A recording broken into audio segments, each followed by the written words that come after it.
আপনার জন্মছকে কি রবি নিচস্থ বা রবি কোনোভাবে দুর্বল বা রবি শনির দ্বারা পীড়িত? মনে রাখতে হবে, রবি নিচস্থ হওয়ার কারণে আপনার কর্মক্ষেত্রে সমস্যা আসতে পারে। আপনি দীর্ঘদিন থেকে সরকারি চাকরির চেষ্টা করছেন, কিন্তু তার সত্ত্বেও এখনও পর্যন্ত সরকারি চাকরি আপনি পাচ্ছেন না। সুযোগ হাতের সামনে এসেও হাতছাড়া হয়ে যাচ্ছে। আপনার শরীরের রোগ প্রতিরোধক ক্ষমতা কমে যাচ্ছে। আপনার মধ্যে আত্মবিশ্বাসের অভাব ঘটছে। এমতাবস্থায় কি করতে হবে? রবির জন্য প্রথম রত্ন হচ্ছে রুবি বা চুনি। যদি আপনি রুবি পড়তে না পারেন, তাহলে তার অল্টারনেটিভ কিছু অপশান আছে টোটকা, যেগুলো আপনাকে ফলো করতে হবে। প্রত্যেক রবিবার বিশেষ করে নিরামিষ খাওয়ার চেষ্টা করুন।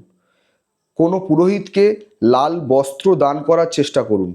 আপনি নিজে গেরুয়া বা লাল রঙের বস্ত্র পরিধান করার চেষ্টা করুন এবং রবিবার দিন স্নান করে উঠে সূর্য প্রণাম পাঠ করুন।